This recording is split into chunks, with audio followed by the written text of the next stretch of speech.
Pitt Pro Day, plenty to talk about here for the Panthers Pro Day. And guys, that stood out. Let's talk about that on this episode of Locked On Pitt.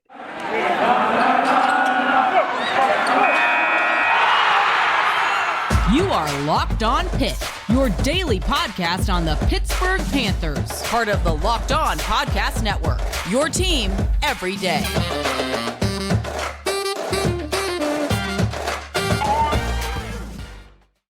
Everybody, welcome back to the Locked On Pitt podcast, your daily podcast covering the Pittsburgh Panthers, part of the Locked On Podcast Network, your team every single day. I'm very excited to talk about some Pitt Pro Day studs, to say the least. That's kind of how I describe it. It was a freak show of sorts on the South Side. Every guy had something that stood out as like, whoa, like that guy did that. That was unexpected. This guy did that. That was unexpected. I looked at someone like, let's say, SirVocea Dennis.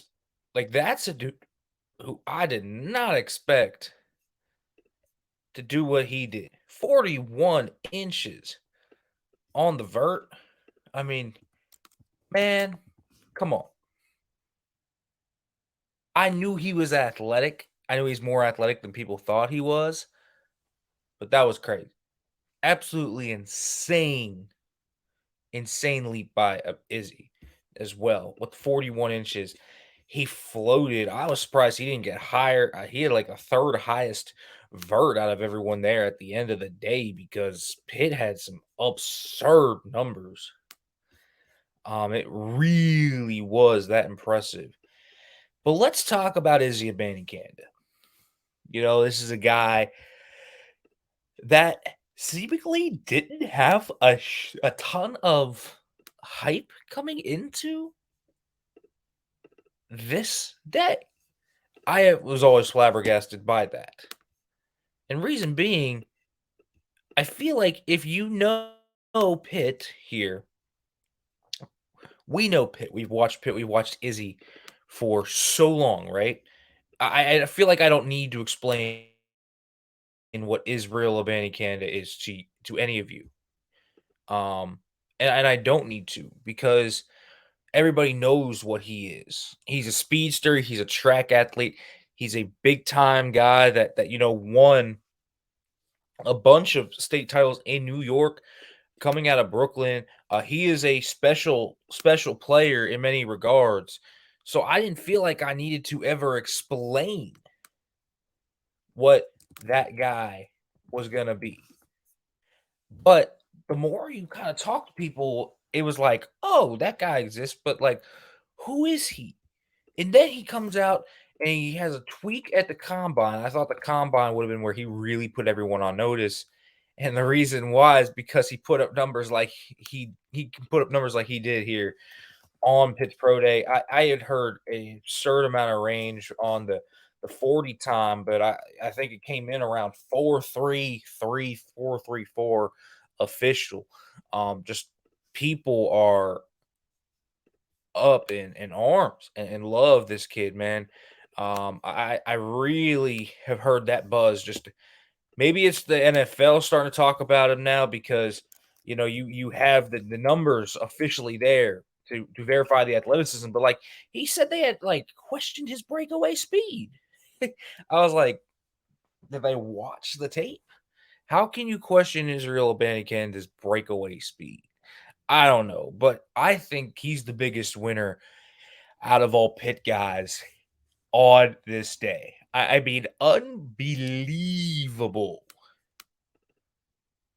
Unbelievable athleticism, unbelievable traits. He did everything well.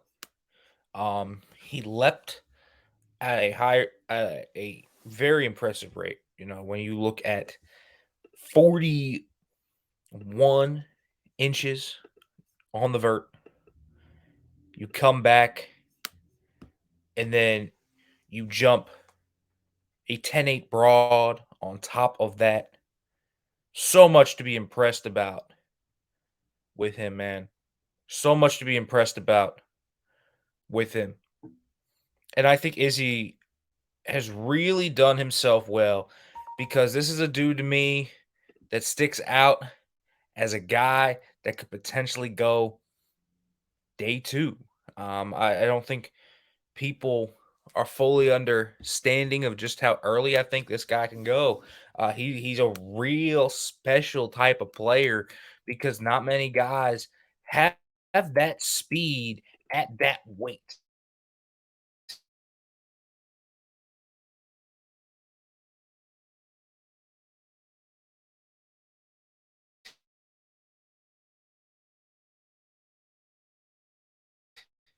Like I think that's the thing that sticks out. Jesus. I mean, this is a guy that is what, 5'10", 217. I think that sticks out about as much as anything. Um,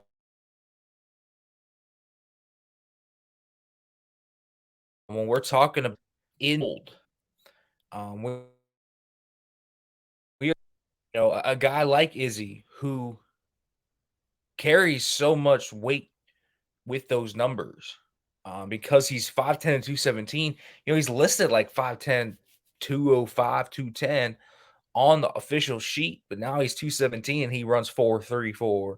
He jumps 41 inches. He has a 10-8 broad. He has pretty decent agilities that are sub 7 on the 3 cone. And I think sub 4.43 on the short shuttle. So you have good times there for him on all times. He's doing himself everything he can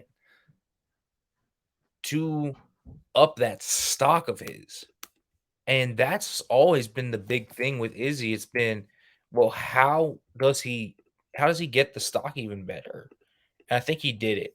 And I think he's looking at a day two pick right now, where he stands. I want to talk about some other guys, but first, folks, I want to let you know about FanDuel because the tournament is heating up and there's no better place to get in on the action than FanDuel. It's America's #1 sports book. That's because right now, folks, FanDuel is giving new customers a no sweat first bet of up to $1,000. Up to $1,000 back in bonus bets if your first bet doesn't win. That's right, $1,000 back in bonus bets if your first bet doesn't win.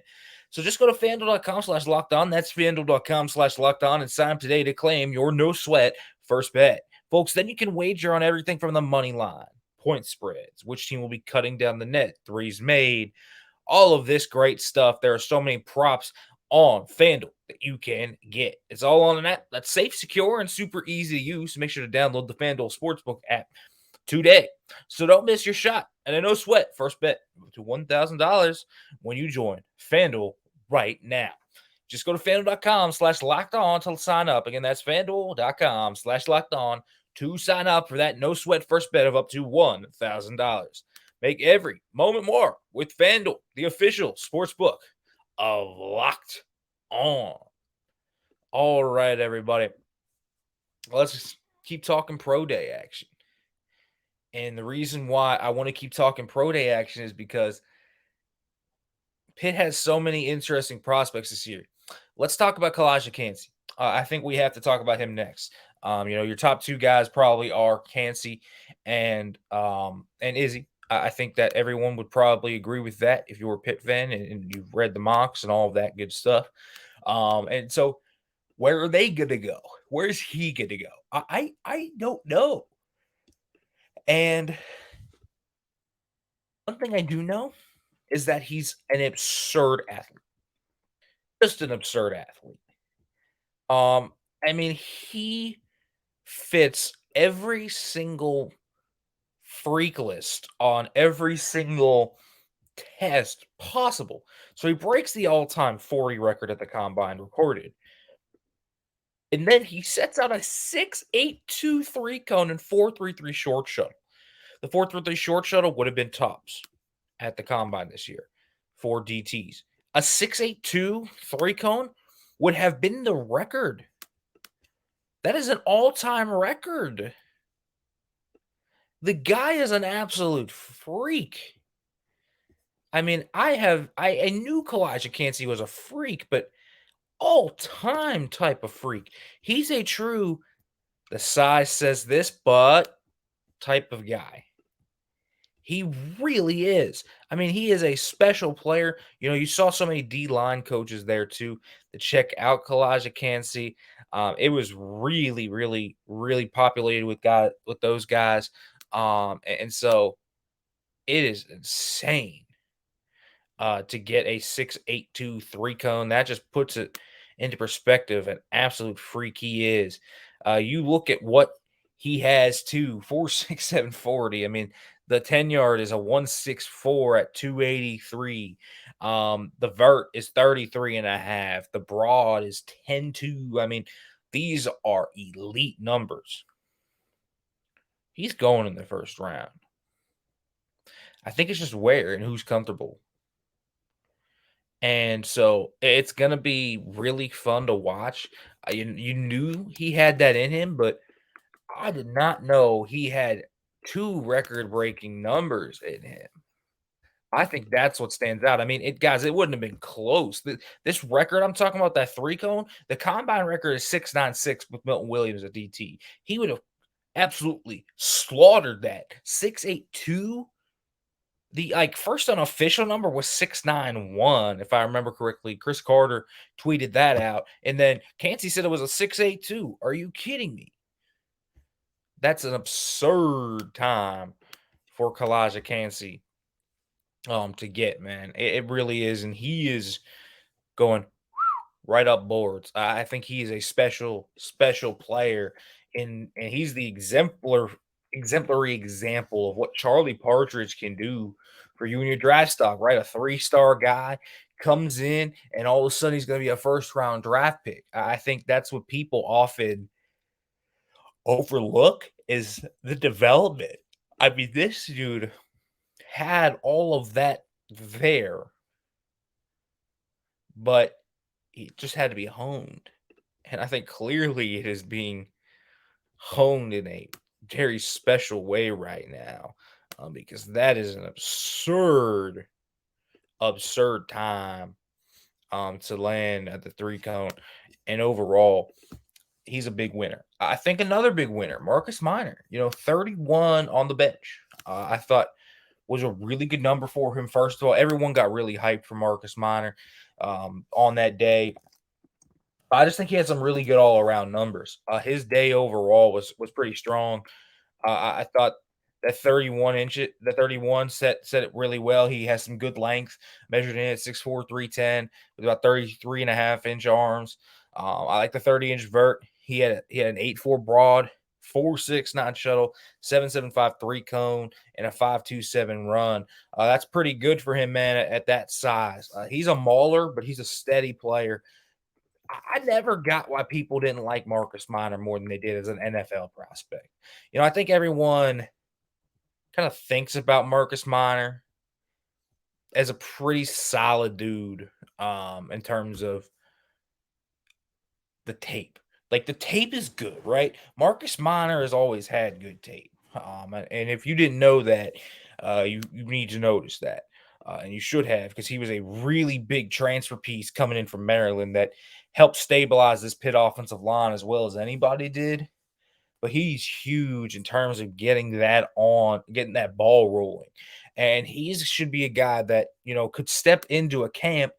I don't know if he's going to get drafted, but if he doesn't get drafted and we haven't heard a lot of buzz about him, like, this is the dude to be that sticks out as a guy that could be one of those guys that steps in an undrafted free agent process, shows out throughout the entire process, and then really, really shows out in camp and can make a roster. I mean, he just has all of the things there.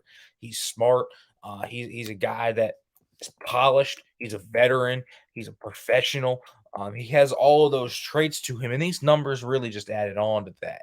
And there are a few offensive line coaches here too. Carter Warren didn't really do much today on that either when he was testing, but he did a nice job today as well, just on the interview side of things. was garnering a lot of interest, and that was kind of expected. I think you kind of had to expect that a little bit when we were kind of delving into everything. So I think you had to expect it just a little bit. But when you look at what transpires kind of throughout this process with the offensive lineman that Pitt's going to have coming out, I think the O linemen have done quite well for themselves. I think, you look at Carter Warren, and even though he hasn't worked out because of the meniscus injury, he's done a really nice job. Um, so I look at it all and I say, man, this team has done quite a nice job of really getting into the swing of things and fully understanding the way of where they're going. And I think the staff does a great job of preparing them for it. I think Coach Stacchiotti, man, the strength and conditioning program is insane because they have, you talk to some of these scouts and you're like, well, what about, is this normal? And they're like, no, we don't have guys jumping 41 inches out of the wazoo at every college. There might be a guy here, but there's not like three dudes jumping 40 plus inches. Jared Wayne jumped 41 too. And Voss jumping 41 and a half. I mean, SirVocea Dennis with 41 and a half inches running a 4.62. I mean, he could not have had a better day. And then Johnny Patrician comes off the bench too, and he gets another day to work out and he just shows out. Like, there's a lot of guys, man, that just showed out athletically. And I feel like I just say that every year I go to pro day. I'm like, man, well, that dude did really well athletically. And it feels like these guys just have a great program to work off of. I think that is the biggest thing that continuously kind of rattles my mind when I look at it. And SirVocea Dennis is going to do a lot to help his stock here, right? Dealt with an ankle foot injury type. He heard it at the Senior Bowl. But that is not something that's going to hold him back anymore. And the reason why is because the dude has just been steady, solid throughout his entire process. And when he's gotten the opportunities, whether it's interviews or now athletic testing, Voss has stepped up to the plate. He's a really solid player. The measurables, again, aren't going to be elite for some teams. Not everyone's going to love the measurables that he brings to the table, but that's fine. Um, and Voss has what he has in terms of his vert and his 40 and his broad and his agilities, and those are good. He's a little smaller for usual inside linebacker. He's got a unique system that he played in, but he is a smart character dude, and he should get every opportunity. Another guy I just consistently think is going to get drafted higher than the people think. I think Brandon Hill's going to get drafted, fourth, fifth round, man. I know, it was a little surprising. It was kind of like, okay, is he going to go? Is he not? He's really done a nice job in this process, just kind of maximizing his potential opportunities. He's been a guy that has run really well. He's really showed out in his position drills. He looked awesome in the position drills at Pitt Pro Day. Then you kind of look at also what he doubled down on that as in the combine setting. So he stacked it now. And so I think he's done a nice job too. I can't really think of a Pitt player this cycle that's had a bad process. Habba's had a good process. Dez has had a good process. Hallett had a good process. Wayne had a good process. It's Wilt's had a good process. Like, all these guys had good processes, and you could see the strength and training staff really get them ready for Pitt Pro Day. It was something to watch. And so I don't know where all those guys are going to completely end up. But I do know one thing. I know that the Pitt Pro Day continues to be a freak show. Something is in the water out there on the Pitt side of the UPMC Rooney Sports Complex. Maybe it's in the river because it's right there on the river. I don't necessarily know. But what I do know is that it turned into freak show central. on Wednesday, and I thought it was very impressive to see kind of these guys help their stalks out. And there was a lot of winners. There wasn't really any losers. Lots of winners. Cancey, I think Izzy's obviously the biggest one, but Voss is a huge winner too, and all these guys, big time winners from Pitt Pro Day. All right, folks, as always, thank you for listening to the Locked On Pitt podcast. We'll be back talking more some NFL draft stuff as we get closer there as well. We'll also have another episode dropping where I'm just going to discuss kind of the top prospects where Pitt, there'll go, some scouting reports and all of that. So as folks, always, thank you for listening. And as always, hail to Pitt.